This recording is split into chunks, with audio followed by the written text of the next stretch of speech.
Pessoal, queria conversar com vocês hoje sobre commodities, sobre café. E esse MRCast, ele é especial, porque ele conta aqui com o Celiro Inácio, que ele é o diretor executivo da ABIC, da Associação Brasileira da Indústria de Café. Tudo bom? Tudo bom, Inácio? Como é que você está? Tudo bem, Marcelo. É um prazer estar aqui contigo, um prazer estar aqui no teu programa. Fico muito feliz aí em participar. Tá ótimo. Inácio, aqui a gente fala direto e a gente vai direto ao ponto, né? Eu queria que você explicasse um pouco para a gente, né? A gente sabe que hoje o mundo é um mundo de commodities, né? Então, o Brasil também é um mercado que fala muito de commodities, não só no café, mas como petróleo e outras, né? Mas o café, ele se transformou, né? Então, ele, de alguns anos para cá, ele era um produto que ficava ali na prateleira e ele se gourmetizou, a indústria cresceu muito, uma das maiores indústrias do mercado brasileiro. Eu queria que você explicasse para a gente um pouco como que foi essa transformação. Pois é, Marcelo, todos sabemos aqui o quanto o café é importante para o mercado nacional. Na verdade, o café, em termos de commodity, acaba sendo o quarto, perde para a soja, para o milho, para a cana-de-açúcar. Essa importância que se tinha do café era só por questões de hábitos do dia a dia. Então, se consumia café sem uma conscientização sobre a bebida. Diante do passar dos tempos, a bebida café, que está presente em 98% dos lares, o café só perde para a água, em termos de consumo dentro dos lares. E ele começou a ter uma outra importância aí com a entrada da digitalização, com a entrada do conhecimento através da internet, com a entrada da gourmetização de todos os produtos.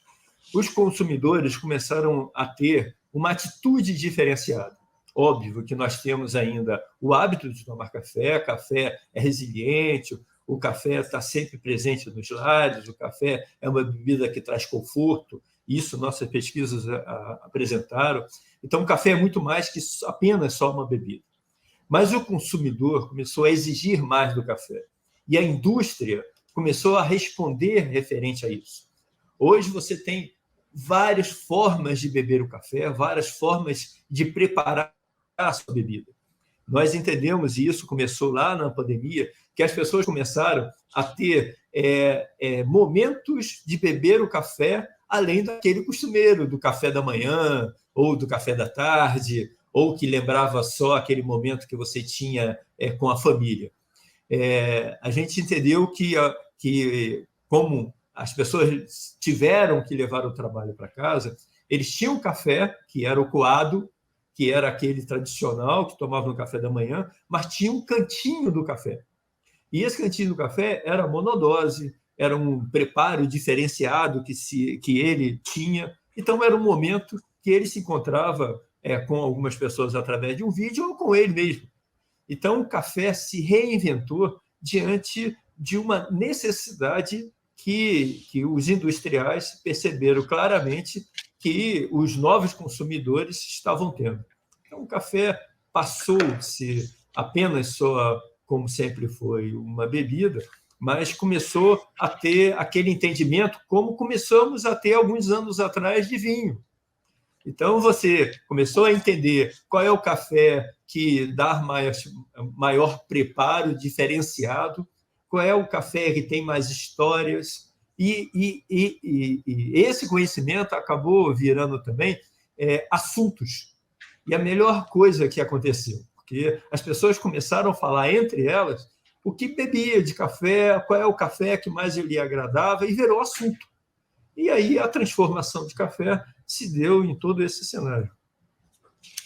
É interessante você falar isso, né, porque você está falando e eu estou lembrando, né, de várias pessoas que eu conheço que realmente, se no passado, né, se bebia, mas não se falava muito, né, realmente era muito mais, digamos assim, o ato não é só ali de beber, né, e você, de repente, você começa a ter várias pessoas que começam a entender, né, já começam a ter digamos assim, até nem você falou, você fez uma comparação com o vinho, com um paladar diferenciado, o pessoal passa a não tomar mais café com açúcar, né, porque quer sentir o aroma do café, né. Sim. E esse assunto, Marcelo, foi fantástico, porque as pessoas falavam de café como uma bebida. Não, vamos tomar um café, uma bebida que se tinha e sem aquela atenção em se beber café. E eu comecei a perceber que as pessoas, e uma pesquisa que nós fizemos bastante grande, as pessoas começaram a ter curiosidade sobre a bebida. Então, era muito comum, e isso até gerou para a gente algumas matérias, que existe uma diferença, Marcelo, e é importante dizer, existe uma diferença muito grande de pontuações do café.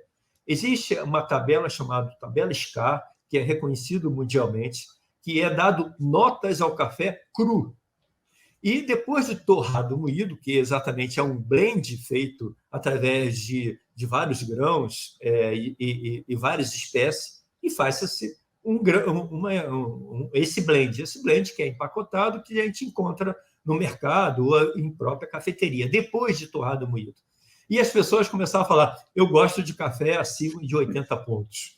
Mas ele estava falando de café cru e não de café torrado e moído. E isso foi ótimo, porque começamos a mostrar que, espera um pouquinho, existe uma escala de café torrado e moído onde se dá notas diferentes da escala. E as pessoas começaram a se interessar com isso. Eu tenho certeza que você já ouviu algumas falando assim, não, eu prefiro um café arábica, né? Eu prefiro um café cereja descascada, mas são alguns termos que foram introduzidos e cabia à BIC e ao setor começar agora a colocar esses termos nos lugares certos. Mas essa curiosidade levou justamente a fazer com que a bebida café se rejuvenescesse. Nós temos uma pesquisa, nessa mesma pesquisa mostra que aquela máxima que nós tínhamos, sei lá, 10 anos atrás, que café era introduzido na vida das pessoas quando entrava no trabalho. Então, as pessoas passavam a sua infância ou passavam a sua juventude, a sua universidade, e quando entrava no trabalho, começava a introduzir o café na sua vida. E essa pesquisa mostrou que não. Os jovens já estão saboreando o café, já estão falando de café. Aliás, é muito interessante para quem está nesse mundo ver os baristas, né? Os ganhadores de prêmios de baristas, são todos jovens, tudo na faixa de 20 anos. E é muito. E esses jovens acabam imitando outros jovens e acaba criando esse cenário bacana de ter conhecimento, de querer saber mais. E aí se deu a todo esse rejuvenescimento da bebida café. Muito legal essa parte, né? Porque você vê que era uma commodity, né? E hoje você conseguiu se reinventar de uma maneira espetacular, né? Sim. E aí, você falando um pouco dessa questão de como que os jovens estão entrando, da pontuação, etc., a gente começa a ver também o seguinte, né? Que esse consumidor está mais exigente. E vocês dividiram em três perfis, né? Público em geral, entusiastas e especialistas, né? E como é que fica daí, então, essa produção, a comercialização, quando você começa a ter essa divisão? É interessante, Marcelo, porque não existe, e é claro, quando eu falo não existe, quando eu falo dentro de um mundo, um universo total que se tem do café. O café, no Brasil, nós somos o maior exportador de café, nós somos o maior produtor de café, nós somos o segundo maior consumidor de café. Então, dentro desse universo todo, todos os produtores eles precisam ter dentro da sua produção uma determinada parte separada por ele, pela quantidade de pés que eles cultivam, aqueles cafés que eles chamam de tais os especiais. Esses demandam muito mais tempo, esses demandam muito mais disciplina, demanda muito mais esforço financeiro para que aquele café seja colhido certo, seja adubado certo, seja plantado certo. Então, todo cuidado referente a isso. E óbvio que ele tem o restante da sua produção que tem também a sua demanda, que são os pés comerciais. Então, hoje, o Brasil ele tem o café que nós chamamos de tradicional, o extra forte, o superior e o gourmet. E essa forma de fazer o café lá do plantio, também eles respeitam isso. Então, nós entendemos que, e a grande maioria hoje de consumidores, eles consomem o tradicional e extra forte. E aí vem aqueles que eu acabei de falar, que a gente chama de entusiastas, aquelas pessoas que querem se introduzir nesse mundo de café, do conhecimento do café, mas ainda não têm o seu conhecimento, mas têm a curiosidade. Então, eles pesquisam, eles nos mandam, pedem informação, eles querem saber qual é a diferença entre um robusta e um arábica, eles querem ler o rótulo, tanto que nós lançamos um aplicativo chamado Abicafé, que isso pode ser baixado em qualquer plataforma, que na hora de comprar o café, através do QR Code ou através de um código de barra, ele tem informações sobre o café. Qual é a torra, qual é a moagem, e alguns colocam até a história do café, qual é a fazenda, qual é a família. E a gente começou a entender que esses que nos reportavam como resposta queriam mais informação. Então, a gente chama eles de entusiastas. E esses nós damos toda uma linha de comunicação com esse consumidor. A gente dá o máximo de informação possível para que eles entendam mais de café, porque nada melhor do que o conhecimento, e aí eles vão começar a saborear novas bebidas e vão escolher aquilo que lhe agrada mais. Então, essa parte que começa da produção, da produção lá da agricultura até a produção da indústria que vai chegar ao consumidor, toda ela tem as suas variações. Então, nós vamos ter aquele café mais bem trabalhado, colhido à mão, no tempo certo, no momento certo, tratado com muito carinho, com muito esmero, que é capaz de valorizar esse café. Para ter uma ideia, hoje um café, em uma saca de café arábica, ele vai por volta de vai custar por volta de R$ 1.200, R$ 1.400. Mas nós fizemos aqui leilões de micro sacas, que a gente promove micro lotes, que a gente promove todo ano, que já chega a R$ 8.000. Então, a diferença de um para o outro é muito grande. Mas, para isso, também demanda mais custo também para quem está produzindo. Então, é uma commodity, mas é capaz de fazer toda essa separação. E, com essa pesquisa que você se referiu, nós estamos mostrando ao industrial que vale a pena, sim, investir nesse público que tem curiosidade, que a gente chama de entusiastas, até ele virar um especialista. Interessante. E aí você falou, então tem a dica aqui é que a gente tem o Abic Café, que é o aplicativo, certo? Sim. E tem provavelmente pelo portal de vocês também, o consumidor também consegue pegar bastante informação. Perfeito, tá bom. Exatamente. Vocês têm mais alguma linha de comunicação com o cliente de final? Nós temos a rede social, né? Tudo de Café, que essa rede social, a gente dá várias informações, estou falando, a gente transforma o conhecimento técnico no conhecimento do dia a dia. E é interessante quando a gente joga um determinado assunto e mostra, por exemplo, que café ajuda antes de você fazer uma academia, antes de você fazer um esporte, uma atividade física. Quais são os benefícios de saúde que traz, que o café pode fazer chegar a quem está fazendo atividade física. Então, quando a gente mostra esse atributo do café, então a gente entende, caramba, olha como que teve repercussão referente a isso. Então, quando a gente fala das diferenças de café, poxa vida, as pessoas querem falar sobre café, sobre qualidade. Não, qual é a diferença de um café para o outro? Então, a gente fala de uma linguagem que esse entusiasta é capaz de se interessar e se aprofundar depois através de outros estudos. Interessante. E daí me diz uma coisa, também tem uma outra pesquisa aqui que fala que vocês tiveram um crescimento aí de 1,7% de consumo, né?